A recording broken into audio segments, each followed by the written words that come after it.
گزشتہ 2 روز سے Bagram air base کی خبریں زیر گردش ہیں۔ امریکہ چاہتا ہے کہ وہ واپس بگرام ایئر بیس پر قبضہ کر لے، لیکن آخر ایسا کیا ہوا کہ امریکہ واپس افغانستان میں بگرام ایئر بیس پر قبضہ کرنا چاہتا ہے؟ اس بارے میں عامر رضا سے بات کرتے ہیں۔ عامر بھائی، بگرام ایئر بیس خالی ہو گئی، امریکہ وہاں سے چلا گیا، لیکن گزشتہ 2 روز کے دوران آخر ایسا کیا ہوا کہ امریکہ واپس بگرام ایئر بیس پر قبضہ کرنا چاہتا ہے؟ امریکہ لینا چاہتا ہے، اور امریکہ سعودی عرب پاک سعودی عرب معاہدے کے بعد ہی کیوں لینا چاہتا ہے؟ یہ ہے اصل میں وہ سوال جو آپ پوچھنا چاہ رہے ہیں ایک نئے پیرائے کے ساتھ۔ بالکل۔ لیکن اصل مسئلہ آپ کو بتاؤں، اب پچھتائے کیا ہو جب چڑیاں چگ گئی کھیت۔ بالکل دیکھیں، امریکہ اس پورے خطے کے اندر، امریکہ ہم سے 12-13 ہزار کلومیٹر دور بیٹھا ہے۔ اس خطے میں اس کی بدماشی کیسے چلتی تھی کہ اسرائیل میں اس کا جو اثر رسوخ تھا، اور اس کے بعد جو گلف کے ممالک میں اس کے فوجی اڈے موجود تھے، یعنی قطر کے اندر اس کا اس خطے کا سب سے بڑا فوجی اڈا موجود تھا۔ پھر اگر کہا جائے تو بحرین میں اس کا 5واں بحری بیڑا موجود ہے، یہ بھی اس کا فوجی اڈا ہے جس میں 2000 کے قریب لوگ ہیں۔ یہ بحری بیڑے کو آپ تو کشتی مت سمجھا کریں، یہ ایک پورا پورا ایک شہر شہر ہوتا ہے اس میں، یہ تو پورا شہر ہوتا ہے جس میں جنگی جہاز ہیں، جس میں ٹارپیڈوز ہیں، جس میں ایسے ایسے میزائلز اور کروز میزائل جیسی ٹیکنالوجیز موجود ہیں، جس میں ریڈارز موجود ہیں، پورا ایک ٹی وی اسٹیشن موجود ہوتا ہے، بالکل ریڈیو اسٹیشن موجود ہوتا ہے۔ تو یہ ایک پورا شہر آباد ہوتا ہے، اور پورا ایک فوجی اڈا ہے جو کہ سمندر میں تیر رہا ہوتا ہے۔ ہوا کیا؟ قطر پہ حملہ ہوتا ہے، اور اب امریکن تھنک ٹینک نے یہ رپورٹ کر دیا ہے کہ خطے میں امریکہ جو ہے اس کی چھٹی ہونے والی ہے، بالکل پورے کے پورے گلف کے اندر سے، اور وہاں پر پاکستان جو ہے وہ اپنی فوجی اڈے بنائے گا، اور یہ میں خبر آپ کو دے چکا ہوا ہوں۔ اب امریکہ کو خیال اچانک سے یہ پیدا ہوا کہ اگر یہ نہیں تو ہم کہاں بیٹھ سکتے تھے، بالکل اور جہاں بیٹھ سکتے تھے وہ 2 جگہ ہیں جی اس خطے میں۔ اگر اس نے اپنی ڈومینیشن قائم رکھنی ہے، رشیا کو دبا کے رکھنا ہے، چین پر کوئی تھریٹ رکھنا ہے، تو 2 جگہ ہیں، ایک افغانستان، ایک پاکستان۔ پاکستان اس کے ہاتھ سے نکل گیا، کیونکہ پاکستان کو اگر امریکہ کی ضرورت ہوتی تھی تو 2 وجوہات تھیں۔ ایک تھی ڈیفنس پاکستان کا، کیونکہ ہمیشہ امریکن اسلحہ ہم استعمال کرتے تھے۔ 71 میں جب ہم نے دھوکہ کھایا تھا، جب امریکی بحری بیڑا کہا جاتا تھا کہ چل پڑا ہے اور چلا نہیں تھا، بالکل اس وقت یہ زمانے تو نہیں تھے کہ جس طرح کے سیٹلائٹ اور جس طرح کے سیٹلائٹ فونز جو ہیں آج استعمال ہوتے ہیں، بلکہ بہت ہی آج سے اگر آپ 53-54 سال پیچھے چلے جائیں تو آپ کو سمجھ آئے گی کہ اس وقت پاکستان کے ساتھ ہوا کیا تھا۔ کہا یہ جا رہا تھا کہ امریکی بحری بیڑا چل پڑا، وہ پہنچے گا۔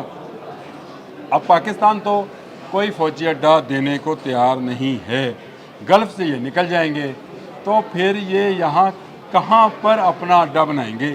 اب ان کو یاد آ رہی ہے کہ ہم سے تو غلطی ہوئی کہ بگرام ایئرپورٹ چھوڑ دیا، اور چھوڑ بھی ایسی حالت میں دیا کہ اس سے صرف 1200 کلومیٹر دور چین کا وہ صوبہ ہے جہاں پر چین اپنے ایٹمی ریئیکٹرز رکھتا ہے اور ایٹمی ویپنز بناتا ہے۔ یعنی بگرام سے اڑنے والا ایئر پلین اگلے آدھے گھنٹے میں چین کے اندر اس جگہ پہ مار کر سکتا تھا۔ تو یہ ہمیں نہیں چھوڑنا چاہیے تھا سب جگہ۔ حضور، آپ نے چھوڑا نہیں ہے، آپ سے چھڑایا گیا ہے، یعنی آپ کو نکالا گیا ہے، اور آپ کو بھاگتے پیچھے آپ اپنا اسلحہ، اپنے کپڑے، اپنی ہر چیز جو ہے چھوڑ کے چھوڑ بھاگے کے ہوئے۔ بھاگے، بالکل وہ میں نے وہ فوٹیجز دیکھی ہیں بینگ اے جرنلسٹ، جو میں یہاں شاید بیان بھی نہ کر سکوں کہ وہاں پر آپ کس حالت میں بھاگے ہوئے تھے، ایسے ہی۔ اور آپ کو یہ توفیق نہیں ہوئی تھی کہ بٹن بند کر لیں بجلی کا۔ آپ بکسا، اسلحے کا جو بکسے تھے ان کی سیلیں بھی کھولی نہیں ہوئی تھی۔ اگر آپ وہی چلا لیتے نا تو شاید افغان طالبان آپ سے بگرام ایئرپورٹ نہ لے سکتے۔ اب چین جو ہے، چین اس جگہ کی اسٹریٹجیکلی جو ہے اس کو حاصل کر چکا ہے، اور چین اس وقت بیسٹ الائے ہے افغانوں کا، اور افغانوں کو پتہ ہے کہ ان کے مسائل جو ہیں وہ خطے کے مسائل ہیں، ان کے مسائل انٹرنیشنلی نہیں ہیں۔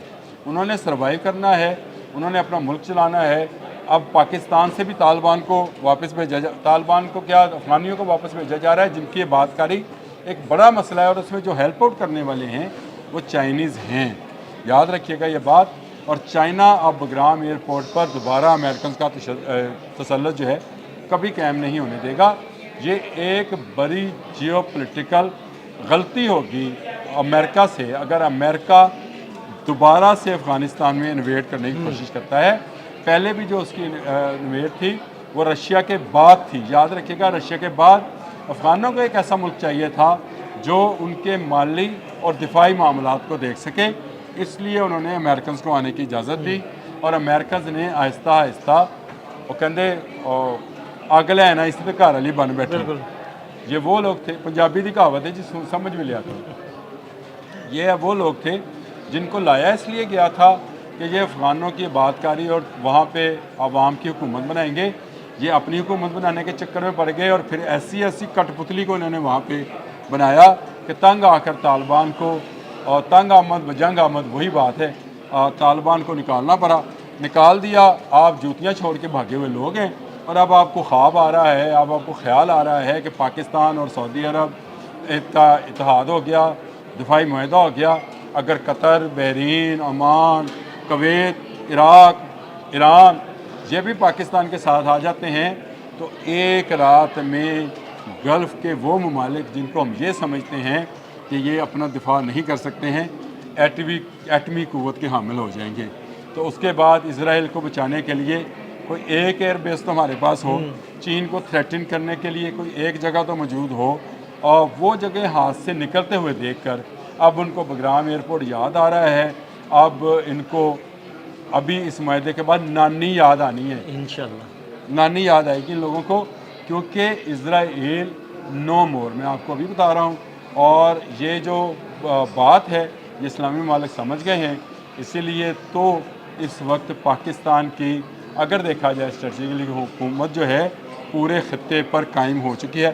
میں صرف اس لیے یہ حکومت کا لفظ بول رہا ہوں کہ اس وقت بنگلہ دیش، نیپال، بھوٹان، افغانستان، گلف سارا، چین، یہ سارے کے سارے ممالک جو ہیں پاکستان کی طرف دیکھ رہے ہیں کہ اگر کوئی بھارتی انویشن سے بچائے، کسی حماقت سے بچائے گا تو پاکستان، اگر اسرائیل کو حماقت دکھائے گا تو پاکستان، اور اگر افغانستان میں دوبارہ امریکہ کی آنے کی کوشش کرے گا تو پاکستان جو ہے اس کے سامنے مزاحمت کرے گا۔ یہ ایک بڑا چینج ہے جو پچھلے 1-1.5 سال میں آیا ہے، اور جنگ مئی کے بعد تو بہت تیزی سے آیا ہے۔ یاد رکھیں یہ جو معاہدہ سعودی عرب والا ہے یہ ایک دن میں نہیں ہوا، لیکن یہ ایک دن میں اناؤنس ہوا ہے۔ یہ بات سمجھنے کی ہے کہ امریکنز کو اس معاہدے کی کانوں کان خبر نہیں ہوئی۔ اگر خبر ہوئی ہوتی تو آپ کو اندازہ ہے کہ ان کے ڈپلومیٹ کیسے کام کرتے۔ یہ معاہدے کی خبر ان کو ہوتی تو وہ مارک روبیو جو قطر کے امیر کے پاس منتیں کرنے گئے تھے وہ سعودی عرب میں ہوتے۔ بالکل آپ صحیح کہہ رہے ہیں۔ یہ باتوں کو ذرا سمجھیں کہ پاکستان کے جو دفاعی تھنک ٹینکس ہیں وہ کس نوعیت کا کام کرتے ہیں۔ وہ اس نوعیت کا کام کرتے ہیں کہ کسی کو کانوں کان خبر نہیں ہوتی۔ معاہدہ ہوا، دستخط ہوئے، اور اس کے بعد قصر یمامہ سے جب اعلامیہ جاری کیا گیا تب دنیا نے کہا اوہ یہ کیا ہو گیا۔ بالکل تو یہ ایک معاملہ ہے جو بگرام ایئرپورٹ کو لے کر بہت سارے لوگ سوال کر رہے ہیں کہ اچانک ان کو کیا خیال آیا، ان کو کیوں خواب آ گیا کہ بگرام ایئرپورٹ نہیں چھوڑنا چاہیے تھا۔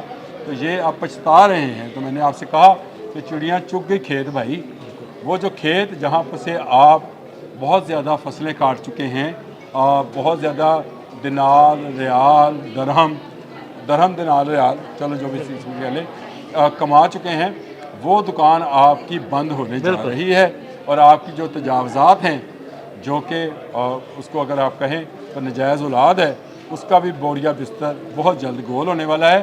آپ کو بگرام ایئرپورٹ بھی نہیں ملے گا کہ یہ اب چین کا اسٹریٹجیکلی ایسٹ ہے جو آپ کو لینے نہیں دے گا۔ بہت شکریہ عامر بھائی جی۔ بالکل عامر بھائی نے ایک بڑی زبردست بات کی، اسرائیل نو مور، یعنی اسرائیل نہیں رہے گا بلکہ اسرائیل ماضی کا قصہ ہو جائے گا اور لوگ کہیں گے کہ اسرائیل تھا۔ عامر رضا اور عدیل احمد کو اجازت دیجیے گا، اللہ حافظ۔